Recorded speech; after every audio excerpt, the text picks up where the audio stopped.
મિત્રો બીજા લેક્ચરમાં આપણે થોડી વાતો કરીએ. પૃષ્ઠ રસાયણનું બીજું ચેપ્ટર એ આપણે લઈ રહ્યા છીએ. 124માં પેજ ઉપર એ આપણે થોડીક વાતો કરીશું. કાલે અધિશોષણની વાત કરી, પૃષ્ઠ રસાયણની વ્યાખ્યાની વાત કરી. બે જથ્થામય કલાઓને અલગ કરતું, એકબીજાના સંપર્કમાં રાખતું રસાયણનો અભ્યાસ, જેને પૃષ્ઠ રસાયણ કહીએ છીએ, આવી એક વાત કરી. પૃષ્ઠ અંતરાપૃષ્ઠ અણુની જાડાઈ ઉપર, અણુના કદ ઉપર આધાર રાખે છે, એ પણ આપણે જોયું.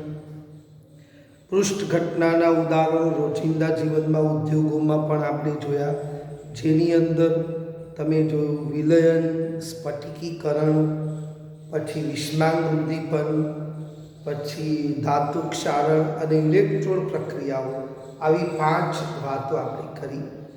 પૃષ્ઠ ઘટનાનો અભ્યાસ કરવો હોય તો સપાટી ચોખ્ખી હોવી જરૂરી છે. 10⁻8 થી 10⁻9 પાસ્કલ જેટલું દબાણ પ્રાપ્ત રાખવું પડે તો ઉચ્ચ શૂન્યાવકાશ પ્રાપ્ત થાય. હવાની અસરથી મુક્ત રાખવા માટે જે તે પદાર્થને શૂન્યાવકાશમાં સ્ટોરેજ કરવાનું, તો પૃષ્ઠ ઘટના સારી રીતે સમજાવી શકાય એના માટેની વાત કરી. પૃષ્ઠ અંતરાપૃષ્ઠને બતાવવું હોય તો આડી લીટી, ઊભી લીટી, સ્લેશ અને હાઇફનથી બતાવાય. ઝિંક સરસ ZnHg અથવા Zn/Hg H2/Pt આવું દર્શાવી શકાતું હોય. અધિશોષણની વાત કરી. કોઈ પણ પદાર્થને જ્યારે વાયુના સંપર્કમાં લાવવામાં આવે, પ્રવાહીના સંપર્કમાં લાવવામાં આવે તો ચારે બાજુથી આકર્ષણ હોય, પણ જ્યારે આવા વાયુને લાવવામાં આવે ત્યારે આજુબાજુ અને નીચે ખેંચતું એક બળ લાગુ પડતું હોય. આના કારણે સપાટી પર એક પ્રકારનો તણાવ ઉદ્ભવે.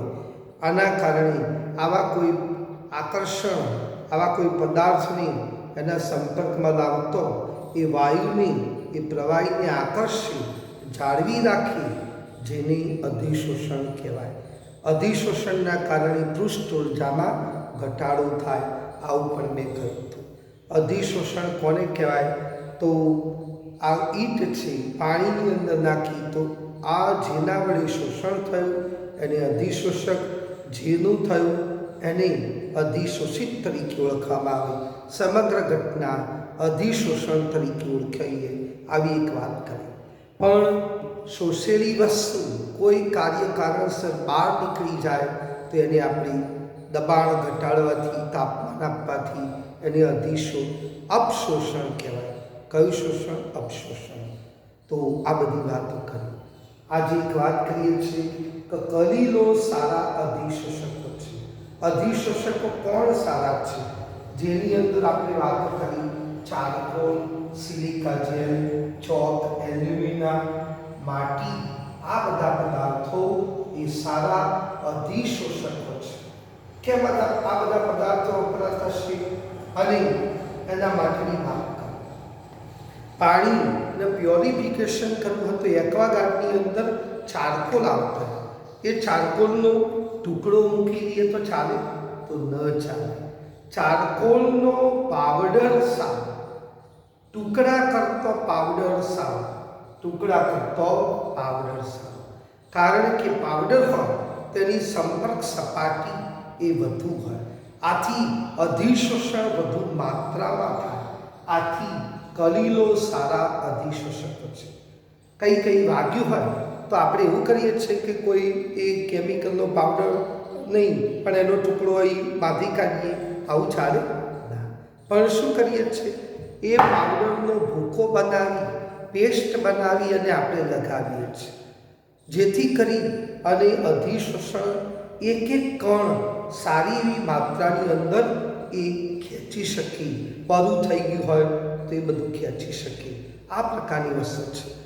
દાખલા તરીકે મુલતાની માટી, તો બે ઢેખાળા બોધી કાઢીએ અને પછી મફલરથી બોધી કાઢીએ. ચલો આવું કરી દઈએ તો તમે ધોળા થઈ જવાના? નહીં થઈ શકે. તમારી ગરમી ઓછી થઈ જવાની? નહીં થાય. એની સાપેક્ષમાં એ જે માટી ખરી એ માટીની રાબ બનાવી હોય, પેસ્ટ બનાવી હોય, તમે લગાવો તો અને અડધા કલાક પછી ધોઈ કાઢો તો જે ચિકાશ ખરી બધી જતી હશે. તો ટુકડા કરતો પાવડર વધુ સારો અધિશોષક છે. દાખલા તરીકે ફિનોલમાંથી બેન્ઝીન બનાવવું છે તો મિત્રો ફિનોલમાંથી બેન્ઝીન બનાવવું હોય, આ ફિનોલમાંથી તમારી બેન્ઝીન બનાવવું છે તો ઝેરેન રજ વાપરવું પડે. શું વાપરવું પડે? ઝેરેન રજ. ઝીંકનો ભૂકો વાપરીશું તો ઝેરેન ઓ બનશે વત્તા બેન્ઝીન બનશે. આ પ્રકારની વસ્તુ.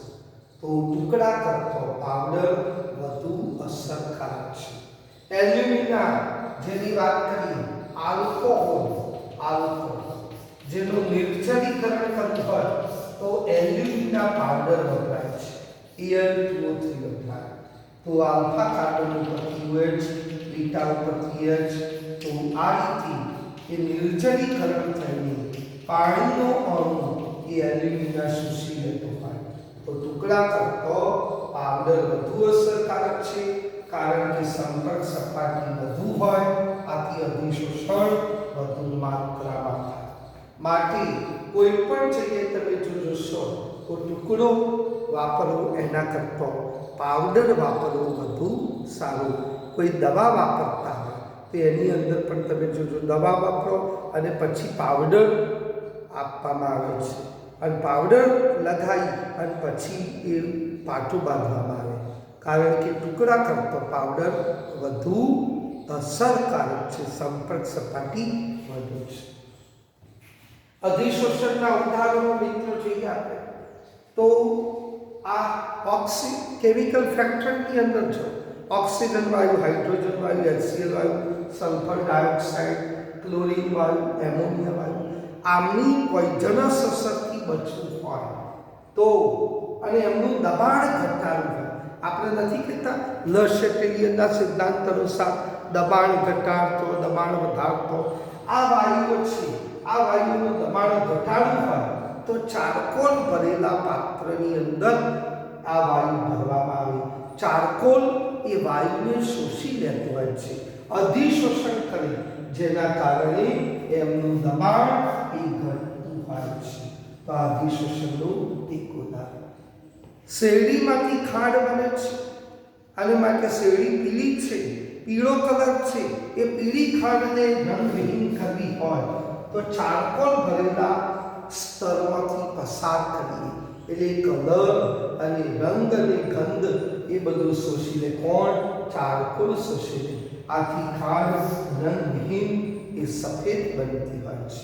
ત્રીજી વાત કરું, હવામાનના ભેજને દૂર કરવો હોય તો સિલિકા જેલનો આપણે ઉપયોગ કરીશું. કોનો? Silica gel. અને આના કારણે હવા ચોખ્ખી બને. એના કારણે ઇલેક્ટ્રોનિક સાધનો તે ભેજ રહિત બનાવવા હોય એ બગડે નહીં એટલા માટે સિલિકા જેલ મૂકવા. મિત્રો કોઈ પણ શૂઝ લાવો સારી કંપનીના તો બોક્સની અંદર તમે જોશો તો સિલિકા જેલ હશે. એ સિલિકા જેલનું આવી એ પેકેટ હશે, મૂકેલું હશે. કેમ? એ શૂઝ એ ગંધ એ ભેજના કારણે અને સ્મેલ ના આવે એટલા માટે એને બોક્સની અંદર પેકેટની અંદર સિલિકા જેલ છે. ઇલેક્ટ્રોનિક સાધન કોઈ પણ લાવશો, પંખો લાવશો, સારી એવી કંપનીનો લાવશો પંખો, અથવા તો કોમ્પ્યુટર લાવશો, લેપટોપ લાવશો તો એ બોક્સની અંદર સિલિકા જેલનું પેકેટ હશે. એ પેકેટ એ રંગ અને એ સિલિકા જેલ ભેજનું શોષણ કરે છે. આથી ભેજના કારણે જે ઇલેક્ટ્રોનિક સાધન બગડતું હોય એ બગડે નહીં. તો સિલિકા જેલ એ અધિશોષક તરીકે, પીળી ખાંડને દૂર કરવી હોય કલર તો ચારકોલ અધિશોષક તરીકે આપણે વાપરીએ છીએ. પછી આ બધા વાયુઓ એની દબાણ ઘટાડવું હોય તો પણ આ પ્રકાર. બીજું, ચારકોલ સાથેનો ગેસ માસ્ક કેવી અને ક્લોરીન જેવા વાતાવરણની અંદર આપણે જઈએ તો ઝેરી અસરથી બચી શકાય. આ માસ્ક છે તો આ માસ્કને અહીં તમે આ રીતે પોઈઝનસ હશે, ક્લોરીન વાયુથી બચવું હોય તો ગેસ માસ્ક વાળો કયો ચારકોલ સાથેનો ગેસ માસ્ક કંઈ રાખવો પડે. એ ચારકોલ એ પોઈઝનસ વાયુ શોષી લે, જેથી કરી આપણા સ્વાસ્થ્યને નુકસાન થાય. શ્વસનની અંદર ઓક્સિજન વાયુ સાથે બીજા પોઈઝનસ વાયુ ન જાય એટલા માટે ચારકોલ વાળો માસ્ક રાખીશું તો એ પણ અધિશોષણ કરે.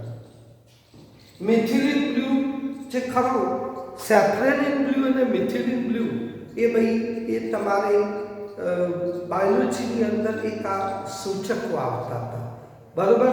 એ જો એમાં ચારકોલ ઉમેરીએ તો રંગની તીવ્રતા જે વધારે હોય ઓછી, કલર વધુ થઈ ગયો, ડાર્ક થઈ ગયો, તે ઓછો કરવા માટે એની અંદર ચારકોલ નાખો. ચારકોલે રંગ એ શોષી લેશે, આથી રંગની તીવ્રતામાં ઘટાડો થવાનો. તો આ અધિશોષણના આ બધા ઉદાહરણો. ઇલેક્ટ્રોનિક સાધનને ભેજ રહિત કરવું હોય તો સિલિકા જેલ, પીળી ખાંડને રંગવિહીન કરવા ચારકોલ વાપરીએ. આ વાયુઓનું દબાણ ઓછું કરવું હોય ચારકોલ વાપરીએ. મિથિલિન બ્લુમાં પણ ચારકોલ રંગની તીવ્રતા ઘટે. આ બધી જગ્યાએ મોટા ભાગે કોલસો પછી પાણીને પીવા લાયક બનાવવું હોય તો એક્વાગાર્ડની અંદર પણ ચારકોલ, સક્રિયકૃત ચારકોલ વપરાતો હોય. તો આ બધાની અંદર ટુકડા કરતો પાવડર વધુ અસરકારક છે, કારણ કે પોઈઝનસ અસરથી બચવું હોય અને ટુકડા કરતો પાવડર હોય તો સંપર્ક સપાટી વધુ હોય, આથી અધિશોષણ સારી માત્રામાં થાય. આથી ટુકડો નહીં વાપરવાનો.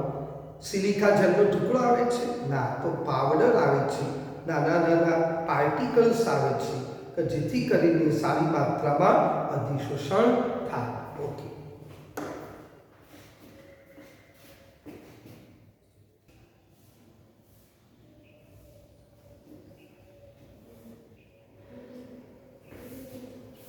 મિત્રો, અધિશોષણ અને અવશોષણ, અપશોષણ નહીં, અધિશોષણ અને અવશોષણ એક નવી વસ્તુ આવી, એમના વચ્ચેનો કંઈક તફાવત છે એ આપણે જોઈએ.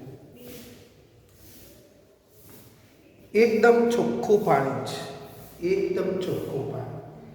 આ પાણીની અંદર તમે ખાંડ નાખશો, પીળી ખાંડ નાખશો. આ પાણીની અંદર પીળી ખાંડ નાખશો, ચોખ્ખા પાણીમાં રંગહીન ચોખ્ખું પાણી, એમાં પીળી ખાંડ નાખશો. શું થશે? આખું દ્રાવણ, સમગ્ર દ્રાવણ, સમગ્ર બોટલનું પાણીનું દ્રાવણ એ કેવું થઈ જશે? પીળા કલરનું થઈ જવાનું. કારણ કે પીળી ખાંડ પાણીની અંદર નાખી, આથી સમગ્ર દ્રાવણમાં પીળો રંગ રસરી ગયો. આ જે ઘટના કરી જેને અવશોષણ કહેવાય. શું કહેવાય? અવશોષણ. સમગ્ર જથ્થામાં એક સરખી રીતે વિતરિત થયેલું હોય, પ્રસરેલું હોય, એ અવશોષણ. પીળી ખાંડ પાણીની અંદર નાખી તો પાણી અને પીળી ખાંડ, એ પીળી ખાંડે બધો આખું દ્રાવણ કેવા કલરનું થઈ ગયું? આ સમગ્ર દ્રાવણ, સમગ્ર જથ્થાની અંદર પીળો કલર એક સરખો થઈ ગયો. એવું હોય છે કે અહીં વધારે પીળો, અહીં ઓછો પીળો, અહીં ઓછો પીળો નથી હોતું. આ ઘટના અવશોષણ. કયું? અવશોષણ. દ્રાવક ચોકના ટુકડાની અંદર ઊંડે સુધી અવશોષણને લીધે પ્રસરી જાય. પાણીની બાષ્પ નિર્જળ કેલ્શિયમ ક્લોરાઇડ વડે અવશોષિત થાય. મરચું ખાધું, તીખું મરચું, લીલું મરચું આપણે ખાધું તો શું થાય છે? અહીં તમને પાણીના બિંદુઓ અહીં બાષ્પ ચોંટી જાય છે, અહીં મૂસો આવી જાય છે, પાણીની બાષ્પ.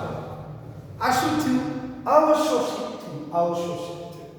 એમ કેલ્શિયમ ક્લોરાઇડ નિર્જળ હોય એના ઉપર પાણીની બાષ્પ એ આ રીતે થઈ જાય છે, જેને અવશોષિત કહેવાય. અવશોષણ ઘટના સમગ્ર જથ્થાની અંદર થતી, જ્યારે અધિશોષણ માત્ર સપાટી પર થાય.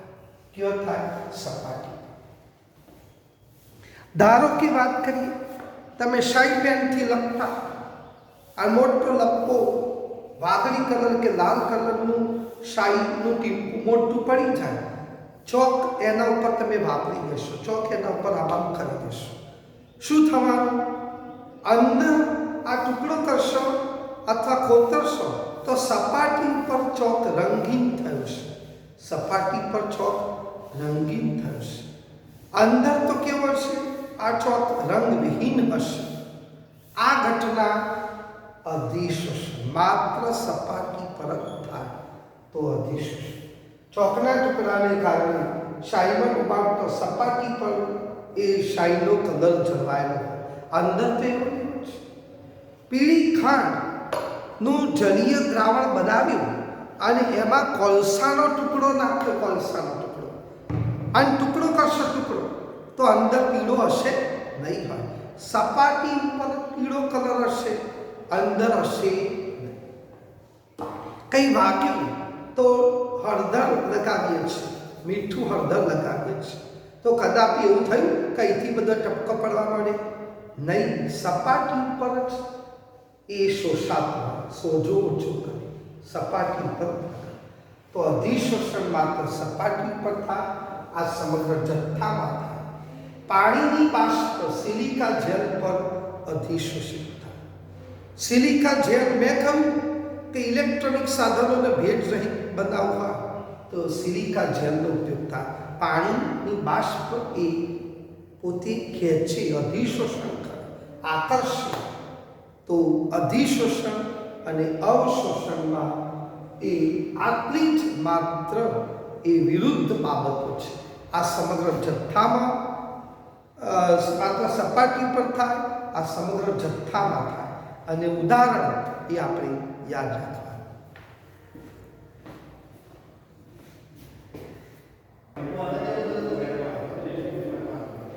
મિત્રો, અધિશોષણની ક્રિયાવિધિ, બે ગુણનો એક પ્રશ્ન એ આવવાની શક્યતા છે.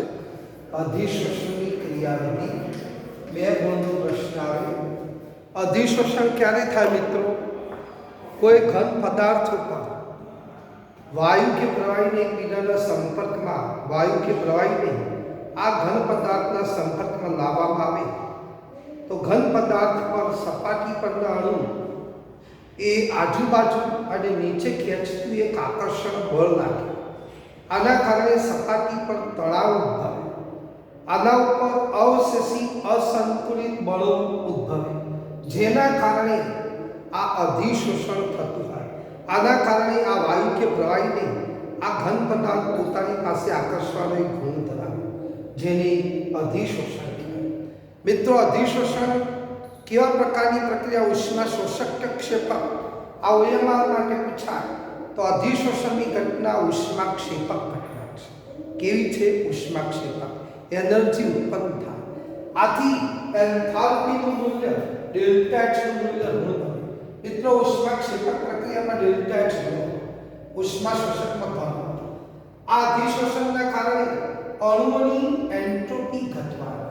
મિત્રો, વાયુ હતો, આ વાયુની એન્ટ્રોપી વધુ હોય, પણ આ ઘન પદાર્થની અંદર વાયુના અણુઓ ગોઠવાઈ જાય તો વાયુની એન્ટ્રોપી શું થવાની? ઘટી જાય. કારણ કે વાયુના ઘટકો જે હરતા ફરતા હતા એ આ ઘન પદાર્થની અંદર એન્ટર થઈ ગયા, તો આની એન્ટ્રોપી ઘટી ગઈ. તો એની વાત થાય. આથી ડેલ્ટા એસ એન્ટ્રોપી ઘટી તો ડેલ્ટા એસ ઋણ થાય, ડેલ્ટા એચ ઋણ થાય, ડેલ્ટા એસ ઋણ થાય, ડેલ્ટા એચ ઋણ, ડેલ્ટા એસ. હવે મિત્રો, આપણને ખબર છે કે રાસાયણિક પ્રક્રિયા આપમેળે થશે કે નહીં થાય એ માટે પ્રથમ નિયમ કશું કહી શકતો નહોતો, પણ બીજો નિયમ આપણને કહેતો હતો કે આપમેળે થતા બધા પ્રક્રમોમાં વિશ્વની એન્ટ્રોપી વધે છે. આપમેળે થતા બધા પ્રક્રમોમાં પ્રણાલીની મુક્ત ઉર્જા ઘટે છે. આ મુક્ત ઉર્જા ઘટે, આથી ડેલ્ટા જીનું મૂલ્ય ઋણ થાય. તો તમે જોયું કે ડેલ્ટા એચ ઋણ છે, આ પણ ઋણ છે. ઋણ ઋણ એટલે ધન થયું. પ્લસ માઇનસ જેમ બને ડેલ્ટા એસ નું મૂલ્ય વધુ ઋણ થવું જોઈએ. આથી આ ધન થાય, આ ઋણ થાય. છેવટે ડેલ્ટા જી નું મૂલ્ય એ ઋણ થયું. કેવું થયું? એક સમય એવો આવશે કે ડેલ્ટા એચ અને ભાઈ ડેલ્ટા એસ ના મૂલ્યો લગભગ સરખા થઈ જાય. તો આ બંને ડેલ્ટા એચ અને ટી ડેલ્ટા એસ નું મૂલ્ય સરખું થઈ જાય. આ માઈનસ અને પ્લસ, પ્લસ માઈનસ એટલે કેવું થઈ જાય? આ પ્લસ માઈનસ 5 અને પ્લસ 5, તો ડેલ્ટા જી નું મૂલ્ય એ શૂન્ય થઈ ગયું. ડેલ્ટા જી નું મૂલ્ય શૂન્ય થયું. આ પરિસ્થિતિએ સંતુલન પ્રાપ્ત થાય. કેવું પ્રાપ્ત થાય? સંતુલન. તો અધિશોષણની ક્રિયાવિધિમાં 3 વસ્તુ યાદ રાખવાની. અધિશોષણની વ્યાખ્યા આપવાની. અધિશોષણ ઉષ્માક્ષેપક પ્રક્રિયા છે. આથી તે ડેલ્ટા એચ ઋણ બને. અહીં પછી એન્ટ્રોપીમાં ઘટાડો થાય. આથી ડેલ્ટા એસ પણ ઋણ થવાનું. બીજા નિયમ અનુસાર આપણે કહેવાનું આપણે થતા બધા પ્રક્રમોમાં પ્રણાલીની મુક્ત ઉર્જા ઘટે તો ડેલ્ટા જી નું મૂલ્ય ઋણ થાય. ડેલ્ટા એચ ઋણ, ડેલ્ટા એસ ઋણ, તો ડેલ્ટા જી ઋણ થયું. એક એવો સમય આવે કે ડેલ્ટા એચ અને ટી ડેલ્ટા એસ ના મૂલ્યો સરખા થઈ જાય. તો +5 -5 એટલે ડેલ્ટા જી 0 થઈ ગયું. ડેલ્ટા જી 0 થાય તો આપણને ખબર છે અભ્યાસ સાયન્સમાં કે ડેલ્ટા જી નું મૂલ્ય શૂન્ય મળે તો પ્રક્રિયા સંતુલન સ્થિતિમાં કહી શકાય. ઓકે, તો એની વાત કરીએ.